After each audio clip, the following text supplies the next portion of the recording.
Mario! Thank you for starting me up. Hey! What's going on here? Why am I not on the screen? Okay, bye-bye! Ha! I found you! I don't remember putting you into any of my programs. So long, Mario! I hate my nose. Serves you right for hijacking my property. Ugh. Sorry about that, folks. Let me get us adjusted proper. Oi, I'm gonna have to improve my firewall. And also possibly be more careful with what I download while I'm roaming around the information superhighway. Assuming, of course, one of these days I won't be funneled into one of the so-called highways that are actually just filled with traffic, slowing down my roaming. Ugh. Now, some of the more keen-eyed observers may have noticed I was using my right arm, no problem. Now, is that the case? Well, told you I could fix it up no problem in digital space. It's my domain, so I make the rules. Ordinarily, it would have taken itself much longer to fix up. But you see, I like to be in control of my life as time goes on around me, since change is annoying. Except when it isn't. As life goes on, people grow and change, and that takes shape in many different ways. We pick up new hobbies, our eating tastes alter, and so on. These are subtle, but noticeable. Unlike how we choose to represent ourselves in a crowd. For many people, it comes naturally, and we can expect and predict it at points. However, when it comes to media franchises, it could come out of fucking nowhere when we least expect it. But just like people, they come with age, and are either subtle or extreme. And one franchise I've been at odds with myself in terms of its look has been Super Mario. Hey, what are you doing upside down anyway? What's the matter for you? Oh, wait a minute.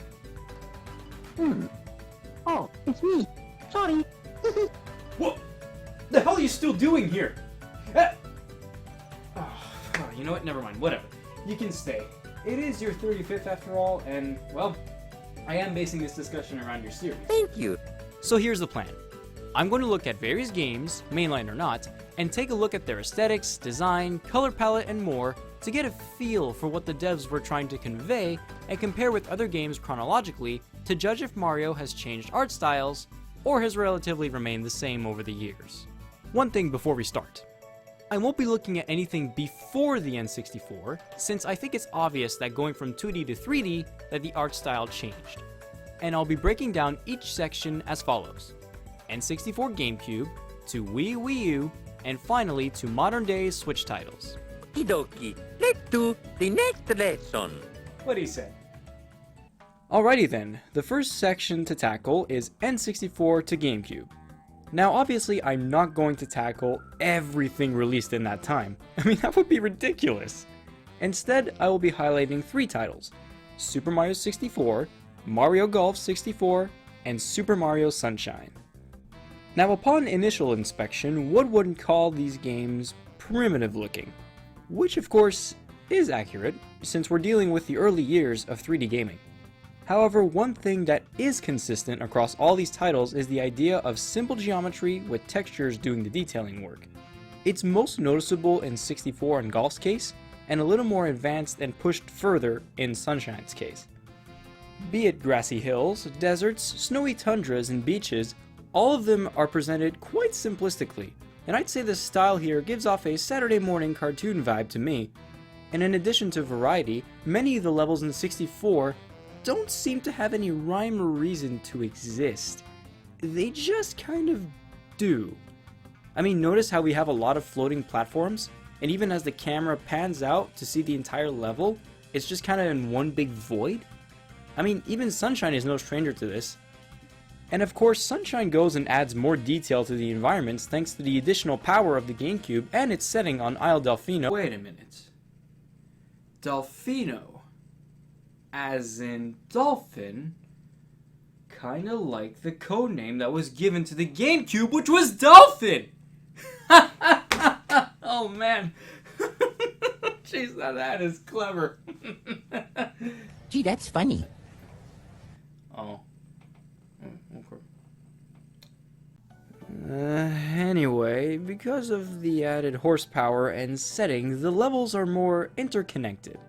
Not only that, but the environments now depict a living, breathing society with locales that make sense given the context, backed by more detailed textures, all while not giving up an inherently cartoony feel. So essentially, the style here is basically taking the illustrations and pixel work of the older games and simply bringing them into 3D. Quite literally giving them a new angle to view them. Now, this assessment largely applies to 64's and Golf's cases, more so than Sunshine's, because that game specifically takes the first few steps towards realism in some sense.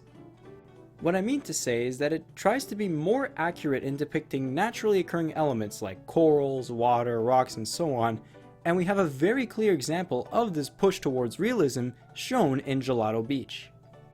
I mean, comparatively, the water in 64 just looks dirty and not very clear in general. Likely a limitation of the hardware, but at the same time, when people think water, they think a very nice blue, clear color, right? Right. So I think it's intentional here, especially when it's juxtaposed to Sunshine's depiction of water. The renders from the games apply this principle too. Here's one from Mario 64, another from Mario Golf, and one from Sunshine. The renders for the N64 games are very simple and look almost plasticky, as in the only way we tell a shirt from pants and from skin is the color that's applied, since they lack detail to confirm this otherwise. Essentially, they're just blobs of color on a model. Now in Sunshine's case, again, steps are taken to push towards realism in a way, since now Mario oddly looks older? And his fabrics are more detailed, with stitch lines being shown on the overalls now. But ultimately, it looks to me as if we're just taking the foundation laid by the N64 and spicing it up a bit. Have you seen Luigi? Do you really want to open that can of worms again? Alright, time to move on to the next section, the Wii and Wii U era. A divisive place in time if I've ever seen one.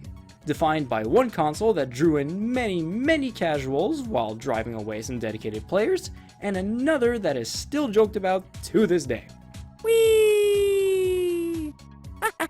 In this section, I'll be looking at Super Mario Galaxy, Super Mario 3D World, and Mario Kart 8. Now, first impressions first. When looking at these three games back to back, I think that what's going on here is that we're sticking with what Sunshine established and giving it a lot more pizzazz. Defined by the fact that the colors are now very vibrant, we're seeing more detail and effects on screen, and things just seem to be all over the place aesthetics wise. And touching on the environments a bit more, when going from Sunshine to Galaxy, not much is dramatically different or improved, but instead a different direction is taken here. You see, with Galaxy being set in space, this means that more than ever, levels don't have to have a reason to exist or connect to each other at all. But the interesting thing is that for something like 3D World, for example, this idea still persists. Once more, you see how the levels just seem to float there, huh? And additionally, much like how Sunshine was taking steps to more accurately portraying naturally occurring environments, these games are a little beyond that idea, further refining the texture work and complexity of structures. Take these pyramids in Galaxy, for example, where now we can very clearly see that they are made of naturally occurring sandstone or something of the like, rather than in 64's case, where I swear it looks like as if they were made of glass. Also, the locales themselves are now way more out there. I mean, what do we got here? A military base in the shape of a buoy in the ocean, neon castles, a rave inside an electric disco that allows cars to drive on the walls, and even an observatory that doubles as a comet? I mean, hot damn, you cannot knock the creativity that's on display here. Basically, the locations that serve as context for platforming challenges here don't have a particular theme. It's the epitome of being a video game first and a logical story second. As such, I believe the goal here, when it comes to the look of things, is to go all the way with Mario's inherently cartoony design and give it way more style. And they're really trying to wow you in their own way than what was previously possible on older hardware. Hell, it's the same when looking at the renders too. Here's one from Galaxy, another one from 3D World, and lastly, Mario Kart 8. This time, Mario's design is super consistent between all of the renders that are being shown here.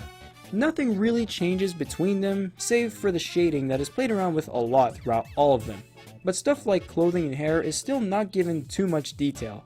But that increased level of detail is at least enough to tell shirts from pants now. Of course, the odd man out is Mario Kart 8. I mean, among the 3 titles that were examined here, without a doubt, it has the most graphically intensive environments and the most realistic locales. Down to earth would probably be the better term to describe it, actually. Still, it's a big contrast compared to the direction that Galaxy and 3D World went with. I wonder if that foreshadows anything. Okay, and now for... What the... What? Who? What? When? How? Mario? What the hell happened? I mean, what am I even looking at? That is my impression of American advertising. Oh, thank you very much. Thank you. How Thank you. cute. Yeah, as you can see, something very different is occurring here. And that something different is Super Mario Odyssey and its more subdued cousin, Super Mario Party. Now, obviously, at first glance, one can tell these games are trying to give off a very different vibe artistically speaking. I mean, just look at it. Realistically rendered environments, more familiar locales, and character models that are trying to achieve a much higher level of detail and fidelity than ever before. But let's deconstruct this a bit further. Looking at the construction of the overworld environments, it's clear that when it comes to the era of the click... snap? That we're trying to implement more complex structures with highly detailed textures. From the established grassy hills, the sandy beaches, earthy elements, and more, it's clear that when comparing to what came before, there exists a greater effort to diversify and create more true-to-life environments. However, Odyssey is no stranger to keeping things more simple, with things like this Pepto-Bismol lava over here, but even then, it feels like the overworlds have reason to them, and are structured logically. The locales are also made to reflect this change. I mean, New Donk City. That's very clearly taking inspiration and depicting urban metropolis cities with actual people roaming about wearing business attire. There are ads everywhere, taxis litter the streets, and skyscrapers are aplenty. But it doesn't stop there, as there are many other kingdoms that adopt more familiar features and aesthetics. From ancient castles, vast deserts, and the literal moon, across the board, there's a very clear push towards realism when creating this cartoon world. And that's the key here. A fine balance between photorealism and using a cartoony feel to stylize that photorealism. Alright, let's cap this off by looking at the renders made for the games. Here's one for Odyssey, and the second one coming from Super Mario Party. Once more, the art style is on full display here.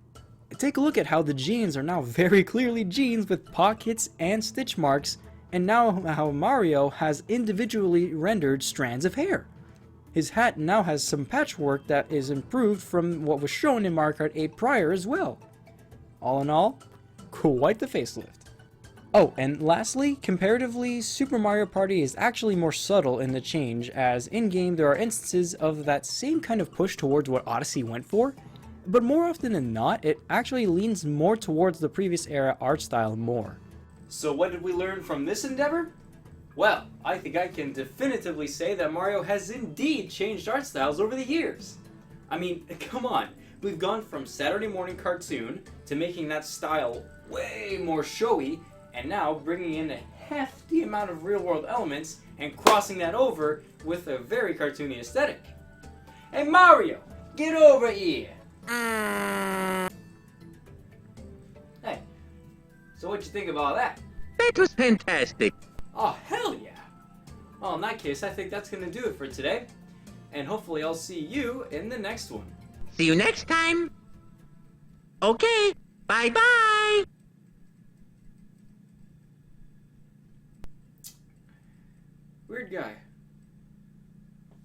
Weird guy, that one.